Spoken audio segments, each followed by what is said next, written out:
Hello students, chemistry online class में आपका स्वागत है। आज हम पढ़ेंगे अध्याय नंबर 4 आयन विनिमय। आयन विनिमय किसे कहते हैं? आयनिक विनिमय एक उत्क्रमणीय प्रक्रम है या उत्क्रमणीय अभिक्रिया है जिसके द्वारा सजातीय आवेश वाले आयनों का परस्पर विनिमय या बदलाव या आदान प्रदान होता है। विलयन प्रावस्था और ठोस प्रावस्था के बीच तथा ठोस प्रावस्थाओं के बीच यदि वे एक दूसरे के संपर्क में होते हैं तो वह प्रक्रम जिसमें आयन का विस्थापन होता है आयनिक विनिमय कहलाता है। विस्थापन का मतलब एक आयन का निकलना, दूसरे का जुड़ना। तो विनिमयशील प्रावस्थाओं के मध्य सजातीय आवेश वाले आयनों का पारस्परिक अधिशोषण आयन विनिमय कहलाता है। आयन विनिमय दो प्रकार का होता है, एक तो है धनायन विनिमय और दूसरा है ऋणायन विनिमय। अब है धनायन विनिमय किसको बोलेंगे?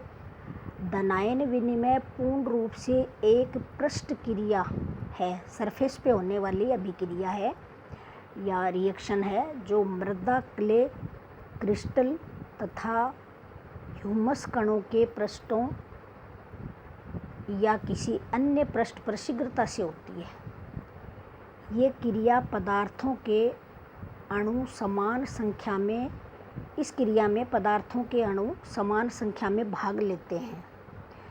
क्ले क्रिस्टल तथा ह्यूमस कण के पृष्ठों पर ऋणावेश होने के कारण इनकी तरफ कौन आकर्षित होगा?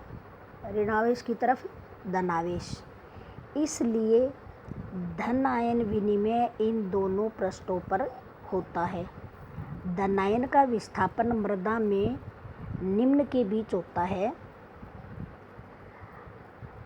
पौधों की जड़ों के द्वारा स्वतंत्र हुए धनायनों तथा क्ले क्रिस्टल और ह्यूमस कणों के पृष्ठों पर उपस्थित धनायनों में। ये हो रहा है पौधों की जड़ों के द्वारा स्वतंत्र हुए धनायनों तथा क्ले क्रिस्टल और ह्यूमस कणों के पृष्ठों पर उपस्थित धनायनों में। दूसरा है मृदा विलयन में उपस्थित धनायन।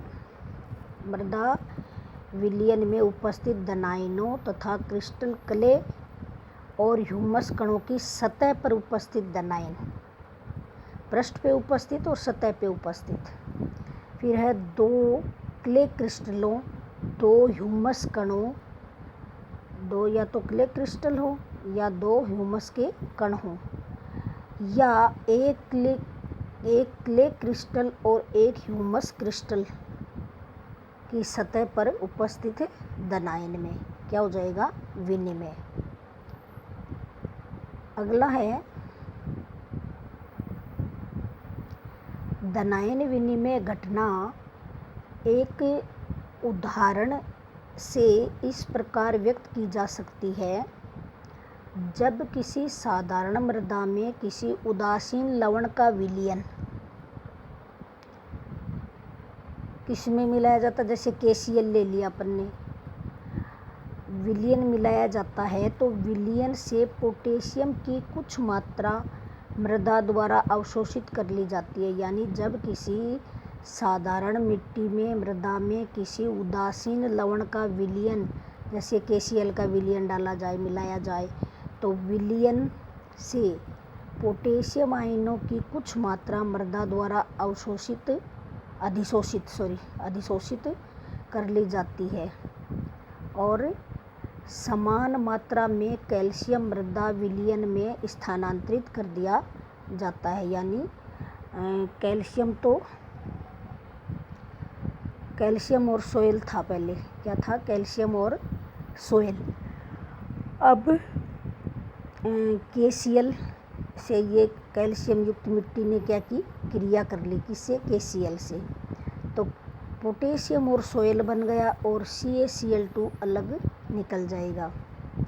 इस प्रकार अम्लीय मृदा में KCl मिलाने पर समान मात्रा में हाइड्रोजन का स्थानांतरण मृदा विलयन में हो जाता है और इसे निम्न प्रकार दर्शाया जाता है। जैसे सोयल में पहले से कौन है, हाइड्रोजन आयन, फिर KCl से क्रिया होती है तो K सोयल बन जाता है और HCl निकल जाता है। इस प्रकार की क्रिया को भस्म विनिमय प्रतिक्रिया कहते हैं, भस्म विनिमय। और इस क्रिया में भाग लेने वाले धनायन को विनिमय भस्म या धनायन कहते हैं। पहले से H+ सोयल के साथ पॉजिटिव रूप में है और KCl की क्रिया करवा रही है, तो ये लवण KCl क्या है, उदासीन है। लवण कैसे होते हैं, उदासीन। अब है मृदा संकीर्ण द्वारा किसी विलयन अथवा अन्य पृष्ठ से विशेष धनायनों का अधिशोषण, साथ ही मूल सतह से मुक्त होने वाले अभिक्रिया और धनायन विनिमय कहलाती है। मृदा संकीर्ण इसको बोला था अपन ने, फैलाव या संकीर्ण। तो संकीर्ण का मतलब है अलग अलग टूटना, बड़े क्रिस्टलों से छोटे क्रिस्टल का बनना। तो किसी विलयन अथवा अन्य पृष्ठ से विशेष धनायन का अधिशोषण, विशेष धनायन का अधिशोषण, साथ ही मूल सतह से मुक्त होने की अभिक्रिया धनायन विनिमय कहलाती है। अब है धनायन विनिमय की क्रियाविधि क्या है। धनायनों के विनिमय की व्याख्या आयन विनिमय विद्युत गतिकी सिद्धांत के आधार पर की जाती है। इस सिद्धांत के अनुसार अधिशोषित धनायन जो आयनिक द्विपरत की बाहरी परत बनाते हैं, जल में निलंबित करने पर दोलन की अवस्था में होते हैं और एक विसरित द्विपरत भी बन जाती है। इन दोलनों के कारण कुछ धनायन क्ले मिशेल की सतह से दूर हट जाते हैं और एक विद्युत अपघट्य के विलयन की उपस्थिति में मिलाए गए विद्युत अपघट्य का धनायन आंतरिक ऋणात्मक परत तथा दोलन करते हुए धनायनों की बाहरी परत में चला जाता है। अब ये विद्युत अपघट्य धनायन मिसिल के ऊपर अधिशोषित हो जाता है तथा मिसिल की सतह पर उपस्थित धनायन विनिमय में विस्थापित आयन के रूप में चला जाएगा। इस प्रकार धनायन का विनिमय होता रहता है, यानी एक धनात्मक आयन तो जुड़ेगा और दूसरा धनात्मक आयन निकलेगा। अब है विनिमय आयनों के प्रकार। विनिमय आयन कितने प्रकार के होते हैं? विनिमय आयन कितने प्रकार के होते हैं? मृदा में,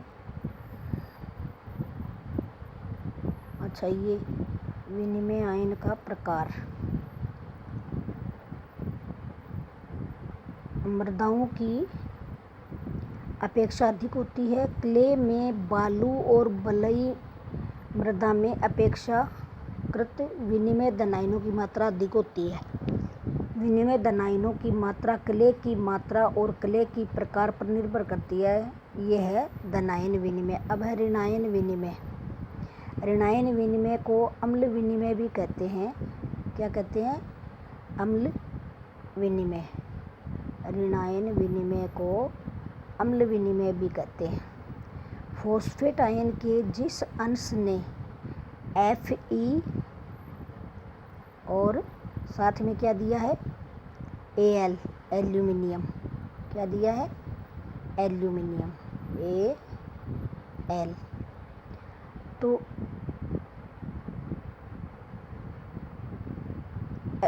आयरन और एल्यूमिनियम के यौगिक और सिलिकेट मृदा के साथ प्रतिक्रिया की है, उसके स्थान पर अन्य ऋणायन जैसे कि OH- आयन आ जाएंगे।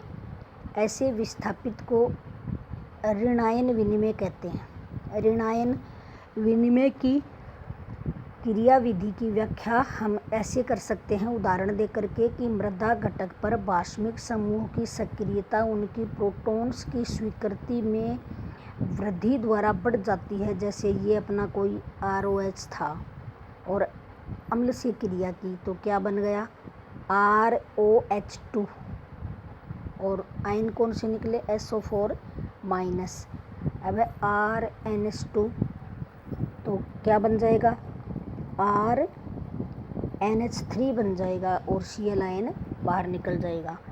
इस स्थिति में ऋणात्मक मृदा विलयन में अन्य ऋण आयनों के बदले में विनिमय करेगा और एक प्रकार है ये मृदा में ऋण आयन की घटना होगी ये। और ऋण आयन विनिमय मुख्य रूप से pH तंत्र पर निर्भर करता है। धनायन विनिमय के विपरीत ऋण आयनों को रखने की क्षमता अम्लता के साथ बढ़ती है। अम्लता बढ़ेगी तो ऋण आयन को रखने की क्षमता भी बढ़ेगी। उदासीन मृदा के निश्चित आयन जैसे Cl है NO3 है माइनस का तो इनका शोषण बहुत कम होता है या नहीं के बराबर होता है, जबकि इसका आपका PO4 है माइनस PO4 और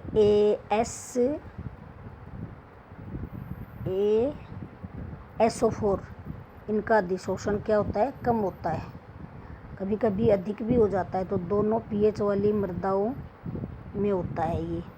अब आगे है मृदा की धनायन विनिमय क्षमता किसको कहते हैं। मृदा की धनायन विनिमय क्षमता मृदा संकीर्ण की उस क्षमता का द्योतक है जिसमें मृदा संकीर्ण पर अधिशोषित धनायनों की संपूर्ण मात्रा कम प्रकट होती है। धनायन विनिमय क्षमता को सेंटीमोल प्रति किलोग्राम भी कहते हैं। धनायन विनिमय क्षमता एक लकड़ी में उदाहरण बताया था। तो यहाँ मृदा की जो धनायन विनिमय क्षमता है उसको हम किस में माप रहे हैं सेंटीमोल प्रति किलोग्राम C/mol Kg इनवर्स, ये इसकी इकाई हो गई। इसकी परिभाषा के अनुसार 1 किलोग्राम शुष्क मृदा द्वारा अधिशोषित H आयन अथवा इसके समतुल्य किसी अन्य धनायन की अधिशोषित मात्रा उस मृदा की धनायन विनिमय क्षमता कहलाती है। जिस मृदा की जितनी अधिक धनायन विनिमय क्षमता होती है वह उतना ही अधिक धनायन धारण कर सकता है। धनायनों को धारण करने की क्षमता विभिन्न मृदाओं में अलग अलग होती है। किसी मृदा की धनायन विनिमय क्षमता 10 सेंटीमोल पर किलोग्राम है तो उस मृदा के 1 किलोग्राम में 10 सेंटीमोल हाइड्रोजन आयन अधिशोषित करने की क्षमता होती है। मिली तुल्यांक प्रति 100 ग्राम MEQ या पर 100 ग्राम इकाई के स्थान पर अंतर्राष्ट्रीय मानक के अनुसार सेंटीमोल किलोग्राम इनवर्स का प्रयोग किया जाता है। दोनों इकाई का मान एक दूसरे के बराबर होता है, अर्थात 1 मिली तुल्यांक प्रति 100 ग्राम जिसको हम क्या कह सकते हैं 1 सेंटीमोल किलोग्राम प्लस सॉइल के बराबर होती है। कुछ मृदाओं के क्ले और ह्यूमस की धनायन विनिमय क्षमता है उसकी सारणी दी हुई है, ये बाद में पढ़ेंगे अपन। इतना ही पढ़ के आना, आप दोनों की परिभाषा ही पढ़ना केवल। ओके।